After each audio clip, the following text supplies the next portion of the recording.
Hi, this is Dr. DeMartini, and I want to thank you for taking the time to listen to these videos.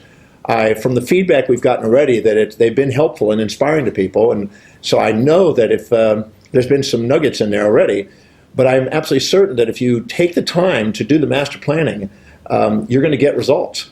I've got 41 years of proof of it, and I can tell you right now that the people who have done it, I've been doing and teaching this program since the early 90s, and I've watched thousands of people change their lives because of it. So I know that once you put this into operation, you're going to say thank you.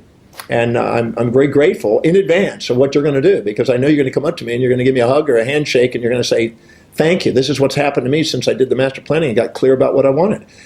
And I know for myself, I work on it every single day. And I don't let a day go by without reviewing and focusing and refining and polishing and documenting what I accomplish and putting metrics in place. So I just going to encourage you to stay with it and focus on it and put this into operation and make it your life. You deserve to be a master, and you will be if you follow the master planning process. It's helped me accomplish what I'm accomplishing in my life. It's helped the people I care about in my family, and it's going to help you once you put it into operation. So stay with it, build momentum, and watch amazing things happen in your life by doing the master planning process.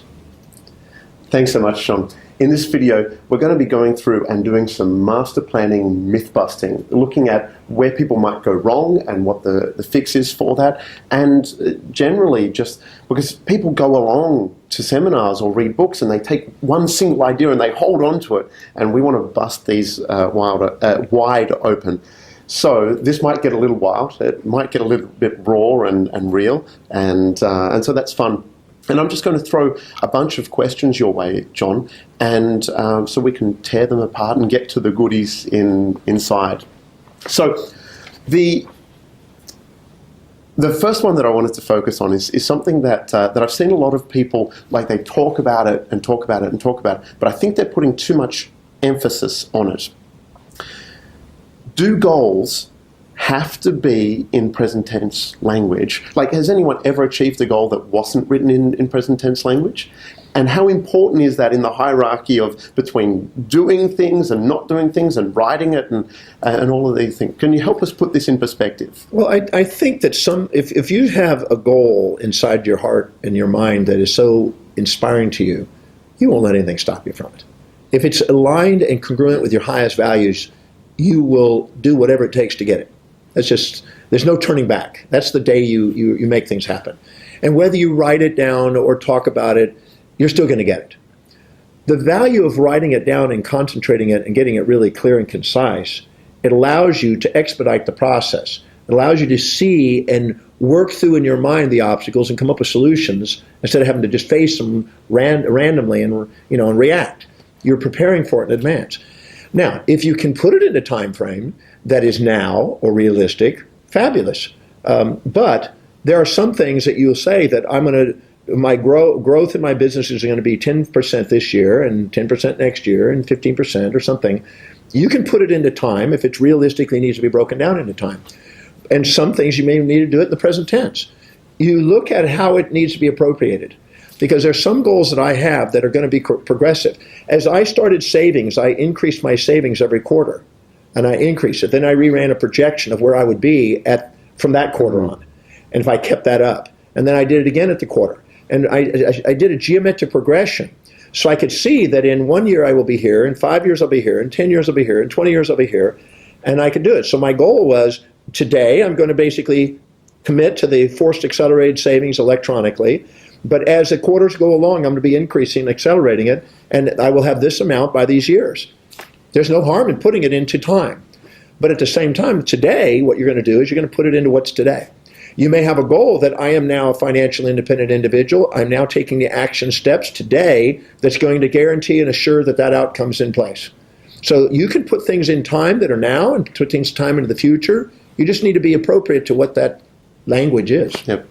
Now, if someone is doing everything technically right, they're writing the goal in present tense language, they're doing all the methodology, but they don't go out and take that first bit of action, what happens? It means that their goal is not it's not their highest value. It's not their goal. It's somebody else's goal. It's something they think they should be putting or ought to be doing, and they'll probably even hear imperative language inside their head as they're writing it. That in the master planning, I show you how to discern those that are injected by outside authorities and outside people you admire and fantasies from society and expectations other people impose from those that are meaningful to you. Because if you're not acting on them, it's not important to you. Nobody has to remind you to do something that's truly important to you. Yeah, that's so important, isn't it? All right, next myth that we want to look at. Do you have to look at them every day? Well, there's no have to look at them every day. I just love to. I have, if anybody knows me, knows my book goes with me. My master planning book goes with me wherever I go. So I love that. It's on my computer. It's on I update it daily. But nobody has to do it. If they don't, I mean, I've had people written down a master plan and a quarter went by and all of a sudden they looked at it again and go, oh my God, 2 things have already happened. And they go, I can't believe those things have already happened. They're already manifested. And then they have now a motive to go, I think I'm going to look at that a little bit more. I'm going to put more energy into it. Other people may write it down and look at it 5 years later. I think a guy on The Secret, one of the gentlemen on The Secret, looked at something and many years later looked and went, oh my God, it happened. So I wouldn't say you have to do it. And I don't want somebody to do this because they have to. I want them to do it because they see that it's a science of making things happen. And they want to do it because they want to master their life. And I don't want them to write anything that they don't want to look at. Why would you want to write something you wouldn't want to look at every day or wouldn't want to go focus on? So I wouldn't pay it like if I don't, I'm something wrong with me or I'm bad or I failed. I would just say you want to keep writing things that inspire you so you have a more inspired ideas that you're filling this book up with. And you keep wanting to build it up and you're looking forward to going and working on it because it's manifesting. Just put down what's true. If you do, you'll get an outcome. Thank you very much. The next myth that we want to look at is that if someone doesn't achieve their goal, like they failed. Well, if they didn't achieve it, there's only a number of reasons why. One, it wasn't important enough for them to go after it, and they now learned what is really important. They didn't chunk it down into small enough action steps, and they procrastinated because it wasn't, their time horizons were smaller than the size of the goal. The strategies that they had wasn't an effective strategy. They need to refine the strategy. They didn't get mentorship possibly on how they could go and do it. They just threw out an assumption about what might work. If they basically went after a goal that wasn't as meaningful as they originally thought it was, and something else more important temporarily came into their life, and maybe when that's passed, they'll go back to it.